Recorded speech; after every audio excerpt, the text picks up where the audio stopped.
Welcome to Beholder Beauty, where we discuss all things beauty, and our topic is courageous honesty and the beauty of ruthless self-discovery. Jennifer, you're a wife, a mother, you live on a farm in Iowa, you're a best-selling author, the journal, Stuff I'd Only Tell God, Growing Slow, and It's All Under Control. And so we're going to start with something fun first, because Yeah, I read in your great. bio that you like bright colors. I do. So lipstick. And you're wearing a beautiful color right now. And so do you have any favorite colors that you like, tips, recommendations? My lipsticks, and of course, it depends on what your skin tone is, right? Like the people are getting their colors done winter, summer, spring, fall. I'm a winter. And so bold colors are really good, but they have to have a bluish undertone, not like it can't be a warm, it has to be a cool undertone.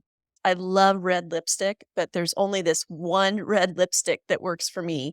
The other ones are just like too orangey. So the red I have, it's not on my lips right now, but the red I have is called Fire and Ice. And I use a lipstick brand called Lip Sense. It's a network marketing company. My sister sells it. And so you put it on and it just doesn't come off like until you take it off.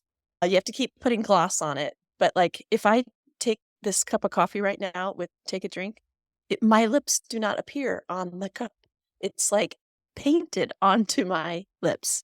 I So love that. it is so cool. But for people that are just starting out, it kind of stings a little bit, especially if you have dry skin like I do. I'm used to it now because I've been doing it for years. But I love that. I think I have on something apple right now, and it's more of a pinkish color.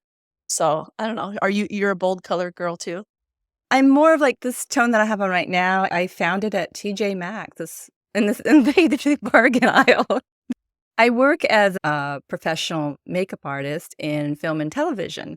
And Wow. so I'm always shopping for, makeup for my ladies. And then what I don't use on them, I get to play That's around on great. myself. But it's so hard to find the right color. And Mhm. reds are so hard. Good. Yeah, I don't And use any other like this, it'll still look like this at 4 o'clock, and I will not have reapplied it. But you do wow. have to do the gloss. You have to keep adding the gloss or it'll get start to Like flake off. a silicone gloss that you put on top. Yeah, like a gel, like when we were kids and we'd get lip gloss and it was clear and it maybe tasted like, gosh, this is bringing back a memory that I've forgotten about. Like it tasted like fruit. It was fruity. Remember those little gels? Yes, yes. Yeah, it's like that, except it's Love not that. I'm trying to fruity. remember what brand that would have been. Maybe Lancome, or I forget which brand that would be. Was it the squeezy tube or was it No, it wasn't. It was just like the kind of wand? a wand. Yeah. Yeah. But it was like at little kids. It was more geared toward like 8-year-olds. It was like kind of cartoony. I'm gonna have to look that up and find it. It's way back in the recesses of my memory, and I'm just trying to pull it forward, and I can't quite get it there. I love that. And I just really want to thank you for being here because you and your books and watching you on Instagram, Facebook have really made such an impact on my life because like I just said, I work as a makeup artist. I've been doing that for over 25 years, but I've always been a writer too. But then around, right, the pandemic was, I felt like God wanted me to do a blog and write about faith and beauty. So I started doing that, and that turned into this blog series and now this podcast. But I took your class. This is where I first knew about you. It was Direct Access on Compel training, and it was for Growing Slow. Yes. And it was amazing because I really needed that philosophy at that Mm. time in my life to say it's the Growing Slow philosophy so that you know that it's all in God's timing Mhm. and the beauty of slow growing. Mhm. Because if you're stepping into something new, especially later on in life, Mhm. it can be, be hard. So now, Stuff I'd Only Tell God, again, that is a book that I exactly needed at this time because I really felt God saying, go deeper. And that's really hard for me to do. And so, with that question, why did you write Stuff I'd Only Tell God?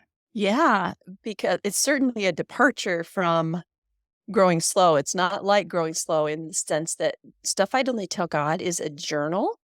And not only that, it's a guided journal. So that means that there are literally thousands of questions, well, journal prompts inside of the journal that the reader can use. And whereas Growing Slow is a trade book, which a trade book is basically a publishing term that means a book with lots of words and chapters, like a typical book, right? So in that way, it's a departure. But in many ways, that's an interesting question because Stuff I'd Only Tell God is a journey in going deeper with the Lord. And even our relationship with God takes time, and we are slow grown. I find it so remarkable that God chose to bring us here as infants to learn everything over time, our physicality, to grow in our intellectual space, to grow in spirituality, in maturity, in everything, in integrity. We didn't just come with all of that intact. And so instead, he has us learn these things over the course of our lifetime, however long that may be. So we ourselves are slow grown. And that's a beautiful picture to me of how God intends things and people to grow.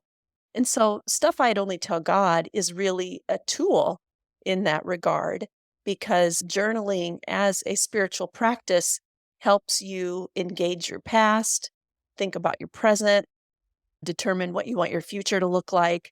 You're not meant to go through this journal in a day. This is something that maybe would take months or even a whole year to go through as you think about who you are in Christ and who you are becoming as God slowly grows you. So it's different also in that it's not all just like super serious questions. I mean, there's some really hard stuff in there, but there's some really goofy things in here too, like just for some lightheartedness. For instance, there's a question in there about whether you would survive a zombie apocalypse.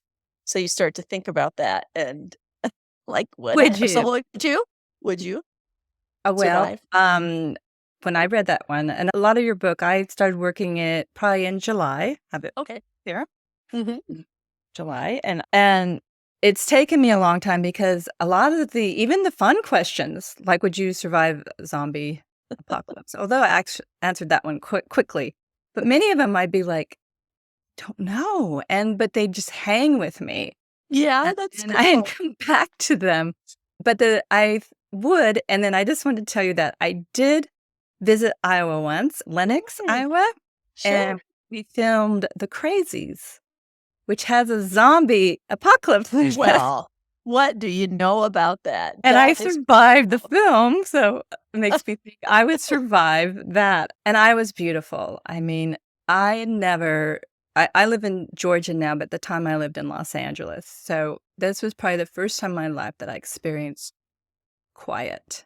Mm, I mean, it was amazing. That's a very small town, and it was just so beautiful, and the fields and the flatness too. mhm. The skies, it was gorgeous. I loved it Yes, so so much. that area is where my parents grew up, and Really? my brother-in-law is from Lenox, Iowa.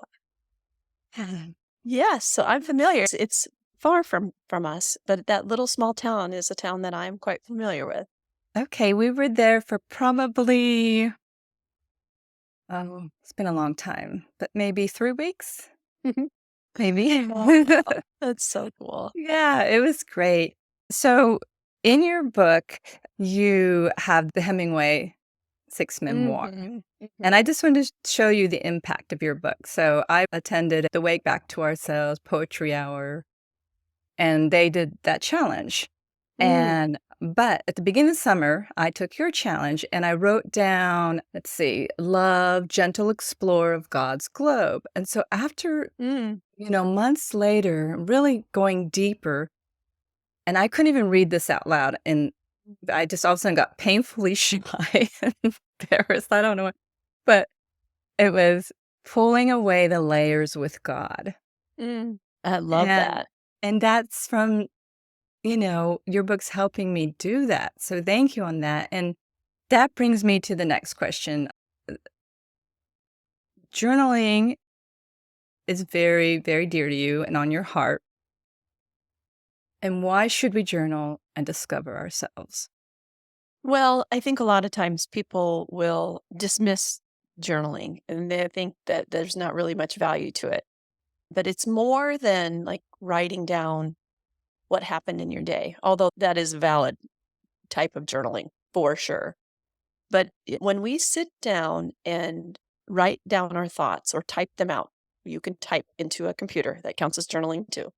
When we do that, we're not, as Christians, speaking or writing into an echo chamber. We are having a conversation with God. So even though I might not say, Dear God, as I write, I'm aware of his presence as the friend in the room who is guiding me and with me. And as you say, peeling back the layers, because that process would be, it's painful enough with Jesus, it'd be unbearable without him. And so this is a process of growing closer to God. When we self reflect, which is something we don't do a very good job of as humans, when we take time to self reflect, that is where true growth begins. That's where we grow in understanding, we see our past in a different light. We choose compassion as we think about the past versions of ourselves, knowing that we were doing the best we could with the tools that we had at the time and with the wisdom that we had at the time. Self reflection also gives us space to think about, what do I want my life to look like? What are my priorities?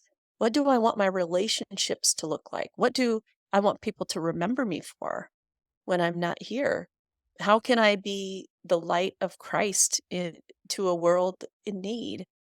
All of these things, it's impossible to convey the benefits, how large they are of journaling. I think too how the Bible itself in ways feels like journal entries, God inspired journal entries, of course. But when you read the Psalms, it seems as though we are reading the journal entries of David and some of the other psalmists as they cry out to God and from their lowest places. I mean, the way they talk about their enemies, for instance, which reminds me, it's like I can say whatever I want in my journals. I can say whatever I want to God. And he receives that so much so that he decided that kind of content would be good in the Bible.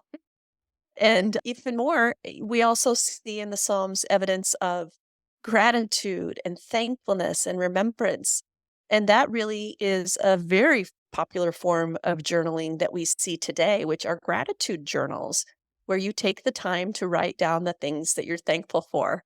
You don't have to write full paragraphs. You can just write things like the beautiful sunset last night or the Dairy Queen blizzard that I ate at noon instead of lunch. Whatever it is. I mean, the second cup of coffee, that's pretty good right now. I mean, whatever it is, when you're doing that, you are scanning your environment for positive things. And that changes the way you look at your world and the way that you go throughout your day. So it definitely, gratitude journaling certainly makes you a more joyful, settled, content person. Yes, I agree. I love to journal. I love to gratitude journal. And what you were just saying about, being there with God doing it, why, if God knows all our secrets, knows all our thoughts, why are we journaling them out? Yes. So I'll give you an analogy.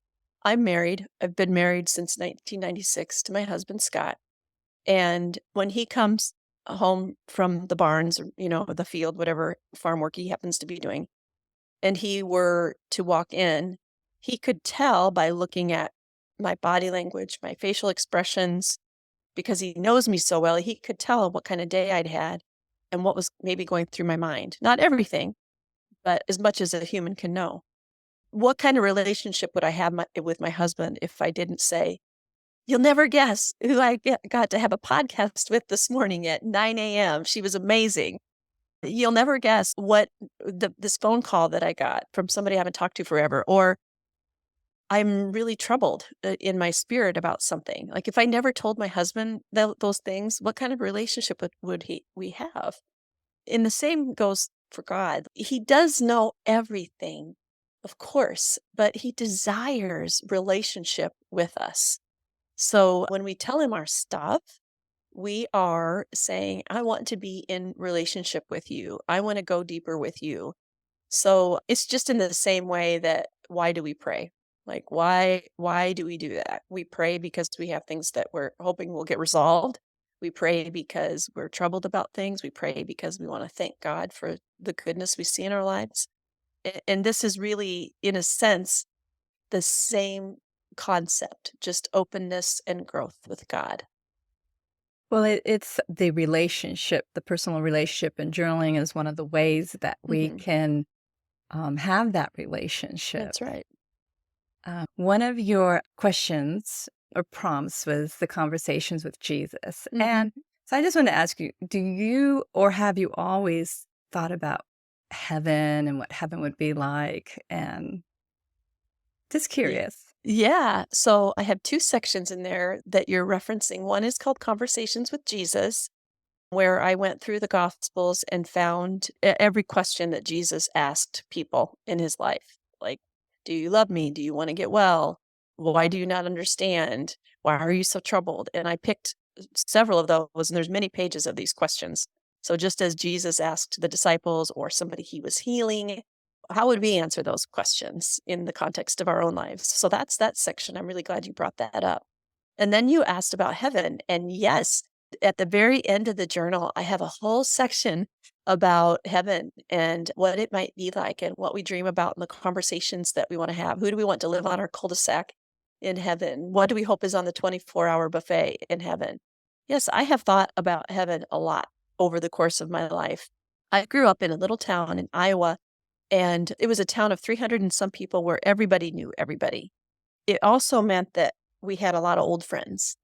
Elderly people were part of our church and our community, and they, as happens, they pass away. And I was around death quite a bit for a child, and it had me to wondering what happens to us after.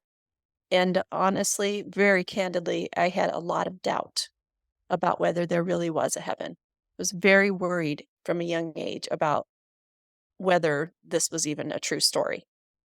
And that is a long story that could be a whole nother podcast. But the good news is, by the time I was getting into my 20s, my late 20s, God was really drawing me to himself. And I began a deeper exploration of heaven.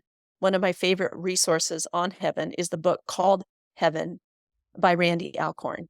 It's almost like a indexed kind of book. You don't have to read it in order. You can pop around and look at questions like, what does it mean that there are no tears in heaven? Or will it really never be any night? Or will our pets be in heaven? Will I know my spouse in heaven? Like questions that people have.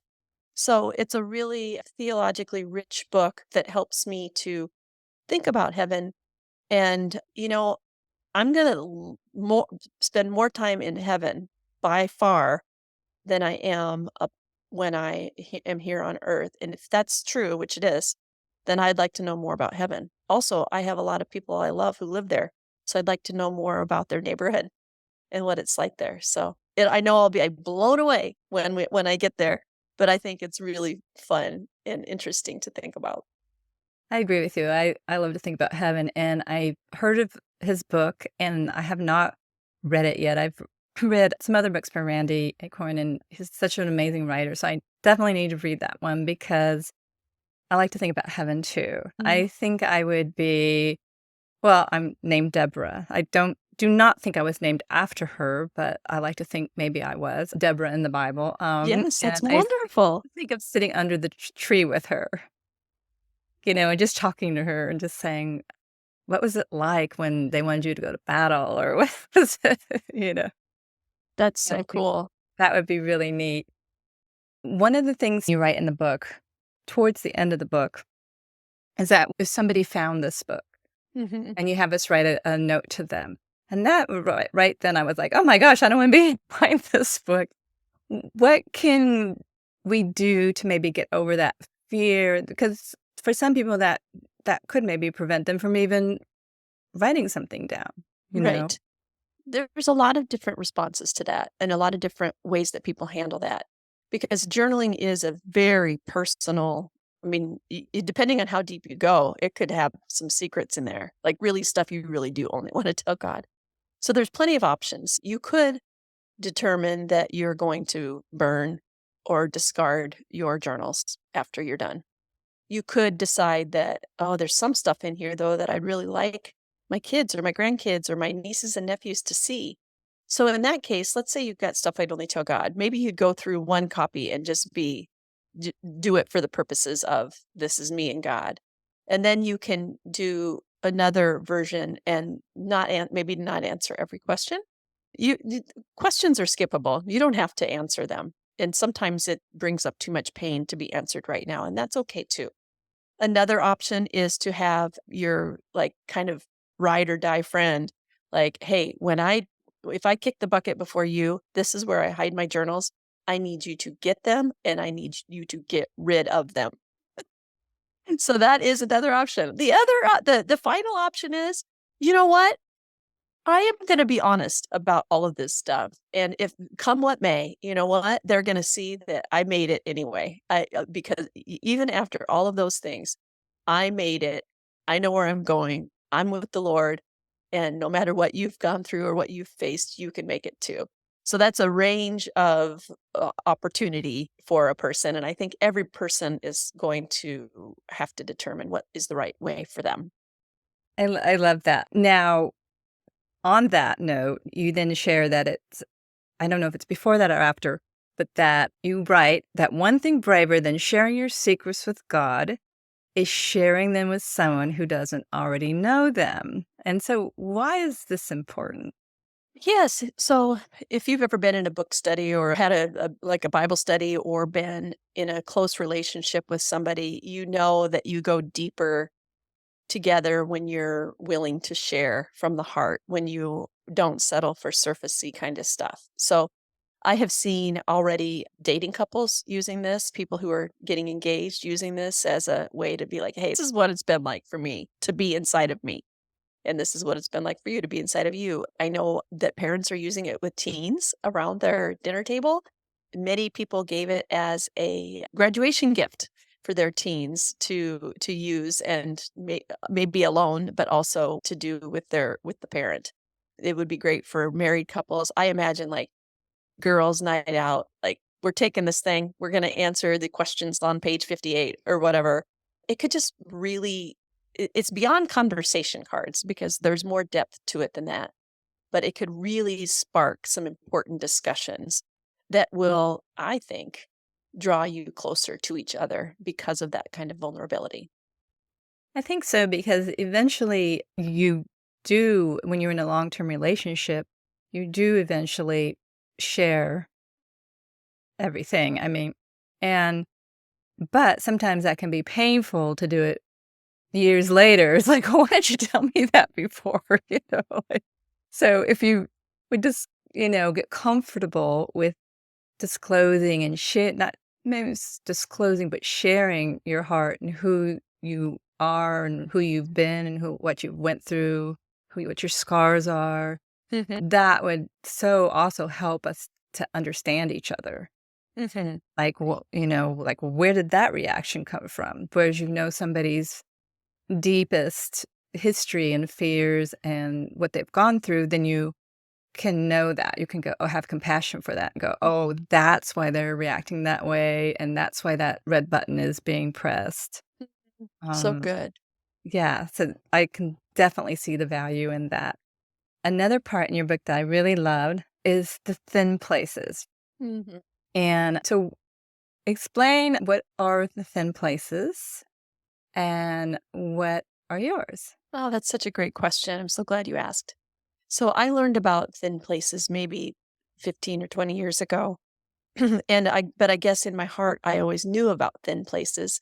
And these are places where it seems like the veil between heaven and earth is very thin, like where you just sense that you're somewhere sacred. And that could be in like a cathedral. It could be in a place that is by its nature a holy place or a house of God. And also, it could be a cathedral in the outdoors. It could be a moment on the side of a mountain. It could be beside a lake that's meaningful to you. It could be in your own backyard. So these places are where you have an awareness that God is near and he's with you. So I've had many of those, and there's some that kind of repeatedly are that way for me. There's a lake up in northern Minnesota that we go to frequently in the summer, and there's about a mile stretch where it turns from, like, the way you think of, like, the Midwest, the farm fields and, corn and soybeans, and all of a sudden, you hit this line of what's the North Woods, and it's just the fields go away, which are their own kind of holy place, their own kind of beauty, but you get into the birch and the aspens and the pine, and I roll down the window because it just even smells different. It smells like the Northwoods, and all the way to the lake. It makes me have such an awareness of God in his creation. And sometimes that lake is just calm, like a mirror of the sky. And to me, it's always a thin place. Do you have some too? Let's see, I wrote down the Smoky Mountains. I just love it Mhm. up there. My in-laws are Knoxville, Tennessee, and Mhm. so we get up there a lot, and going for like a hike and walking down in the ravines and just looking at all the different crevices. You look down and you'll see all these different wildflowers or plants that look like they're from another time period or something. They just look different. And then the way the light shoots through the forest trees, and it's just beautiful. And then another place was I was in St. Stephen's Oh, Basilica. yeah, Basilica. Yes, Uh-huh. in Budapest, I was working, and my mom had previously died that April, Mhm. and I went in there too, and there's another whole story behind that, but, that take another whole podcast.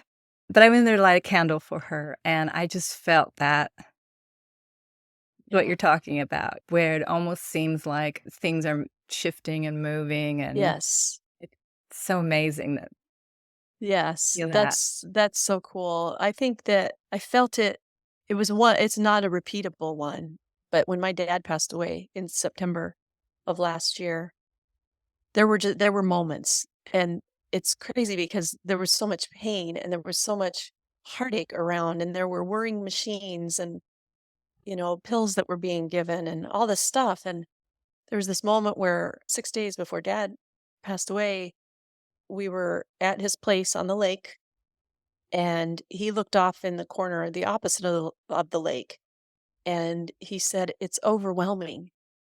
And I was like, "Dad, do you mean overwhelming in a good way or in a bad way?" And dad had always this habit of saying things were overwhelming like that, and he meant it in the way that we usually don't mean it. Like most of the time, overwhelming is I'm stressed out, it's too much, I'm weary. But for dad, it was like he would, have a Snickers Blizzard, which was his favorite, and he'd be like, "Oh, this is overwhelmingly good," It's like, "It's so good." Or, a thin place, he would call it overwhelming. And I said, "Dad, overwhelming in a good way or a bad way?" And he had every right to say overwhelming in a bad way because hospice is no picnic, right? But he said overwhelming in a good way. And I don't know what he saw. I don't know what he was pondering at the time. But in my way of thinking, my heavenly father was giving my earthly father a picture of where he was headed or an assurance that he was with him. I don't know. But it was a thin place. It was a thin moment.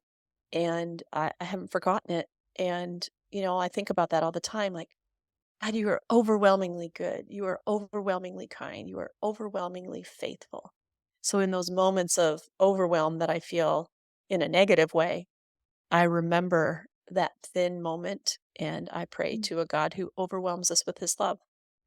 That is so beautiful, and that maybe that's why we have the thin moments to sustain us to the moments that aren't that way, and maybe they're the moments where God is clearly showing us that He's there, and maybe when we're going through that with a loved one when they're dying and they're going on to be with Him, if I encourage everybody to just be such a part of that because you're going to feel that. You're going to see that. You're going to have that glimpse of heaven, Mhm. and you carry that forever. I mean, I carry that with my mom too, just forever, and you'll carry that with your dad, and Mhm.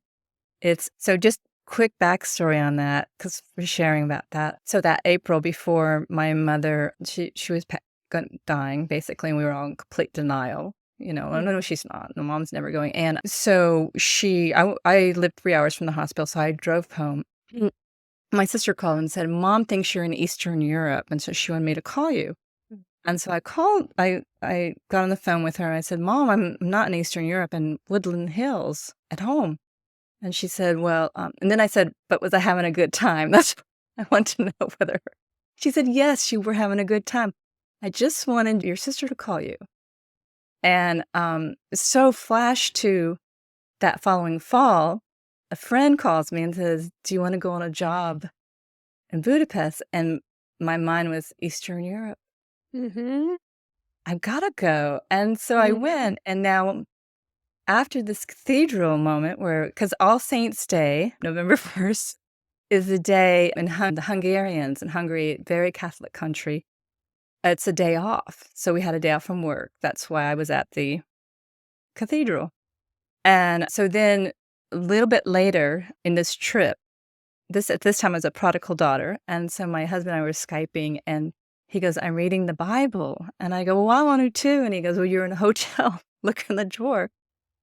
And so later I started reading Matthew, and that's where I had my Holy Spirit moment, where I was reading of all Jesus' healing, and I felt the Spirit Mhm. swooshing to me, and I couldn't believe I had forgotten. Mhm. I remember, oh my gosh, Jesus was a healer. And I couldn't believe that I had forgotten. Mhm. And so that trip, just everything. And what I believe is, when we're getting back to thin spaces, is that God was using, he knew that with my mother's passing, that my heart was now softer, Yeah. open, That's ready, good. and so he sent me these moments to bring me to when I would give my heart to him. That's right. Yeah. And you're actually answering in a way, Deborah, the question you had a little bit ago, which is what's the value of telling other people your answers to these questions?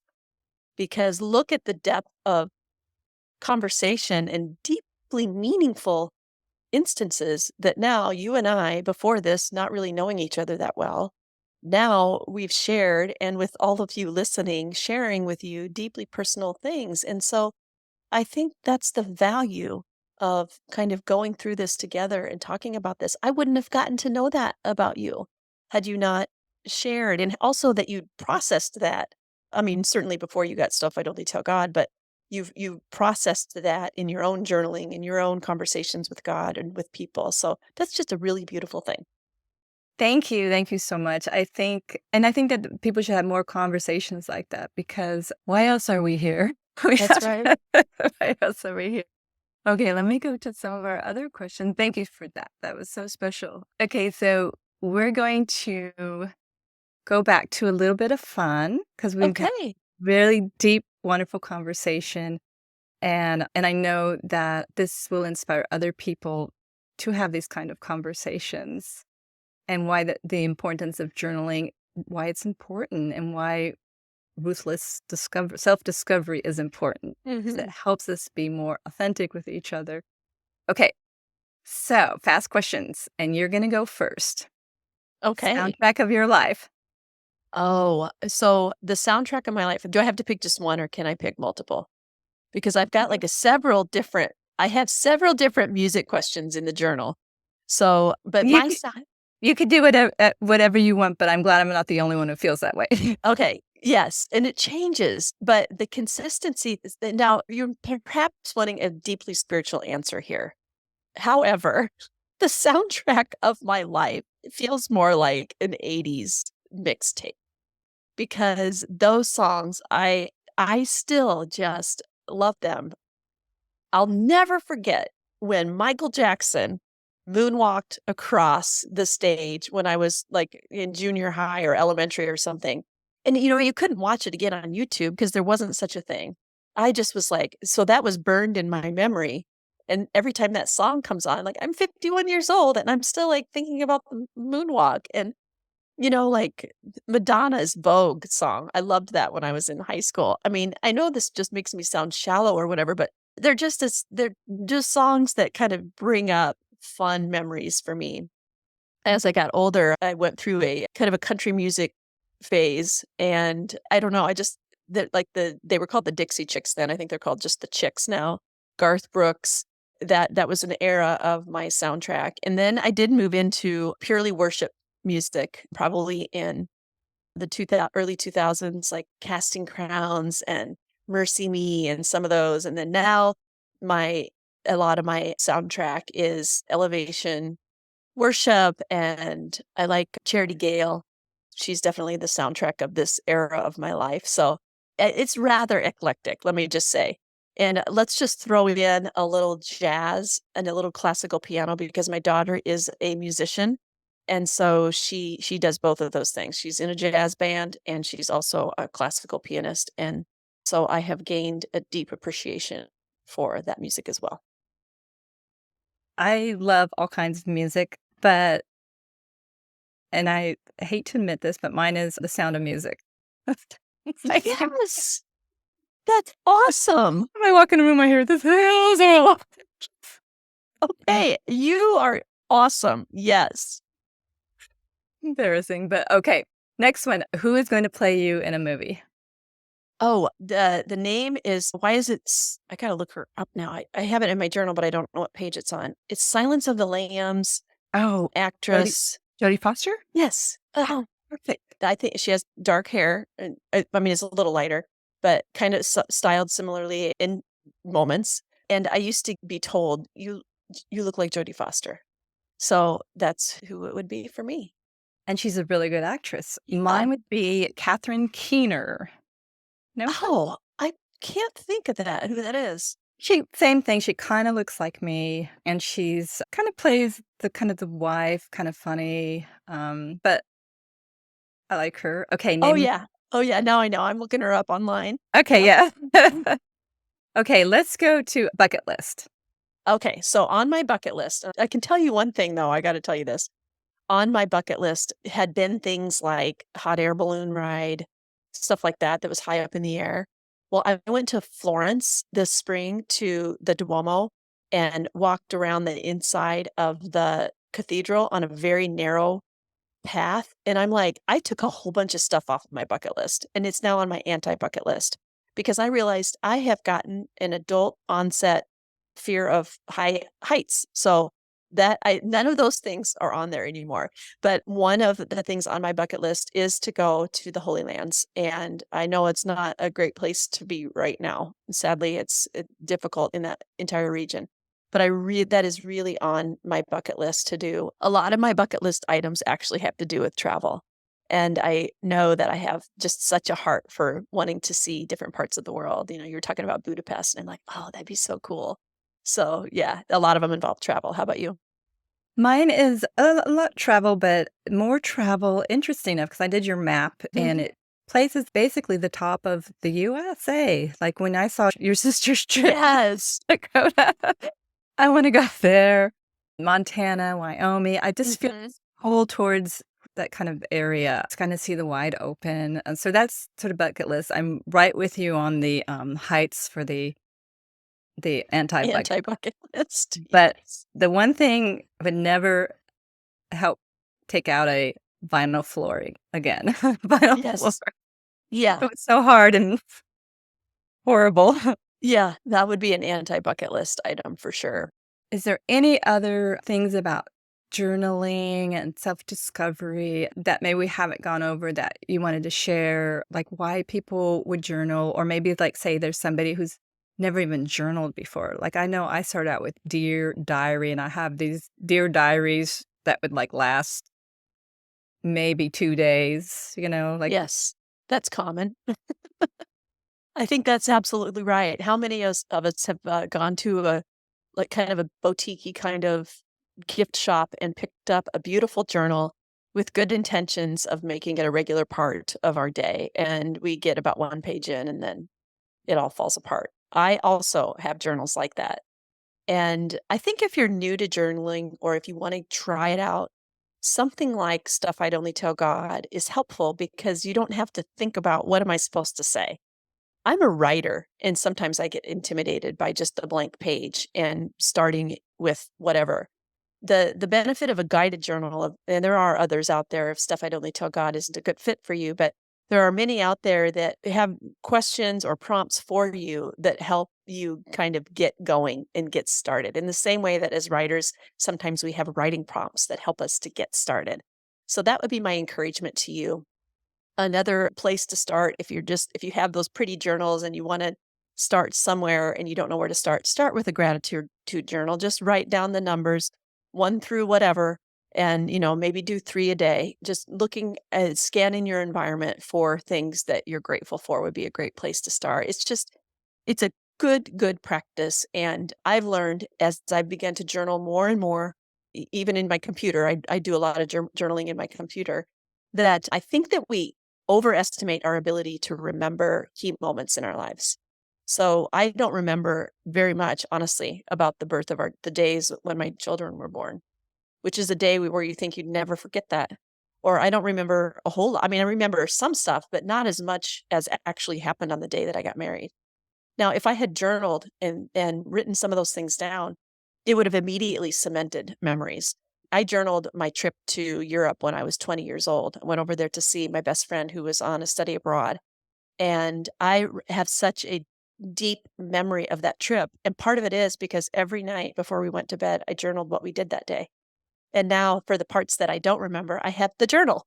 I have it there. So, the reason that I was able to tell that overwhelmed story a little bit ago to you is because I wrote it down.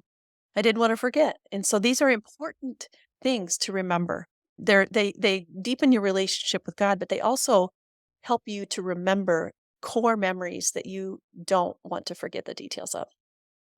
And you don't have to be a writer per Mm-mm. se No, to you do that. don't. Most people that journal are not writers. There's a very handful of us out here writing books and so forth. But most people who are journalers from the Christian worldview are doing it out of connecting with God. And it's a fruitful practice, not required by the Bible, but certainly modeled by authors of the Bible. Well, and I think what you brought up earlier is that when you read the Bible, some of it does seem like inspired journal entries. And Mm. when we're journaling with God in the room, it does feel like that. It's this like Mhm. holy moment where you really feel like, okay, you're connecting and you're journaling. Your book does have light questions, funny questions, Mhm. interesting questions, quirky questions, but then very deep and moving questions. Why the fast, fun questions? Do they help open us up so we can go deeper, or like, Yeah, I think it is a pathway toward like kind of an icebreaker, but even more than that, there is value in just having fun. Christians we can sometimes in our spiritual disciplines just take ourselves so incredibly seriously. And God is fun and he's funny. And Jesus did funny things and said funny things and had a sense of humor. And so, like, we could just laugh a little bit and, just let down our guards. And sometimes, like on my Instagram, the things that'll get the most response are just the ridiculous, silly things that I put on there that just make people smile. And the same is true of all of us, just those little lighthearted moments. We need more of that in the world. We definitely need more of that in the world.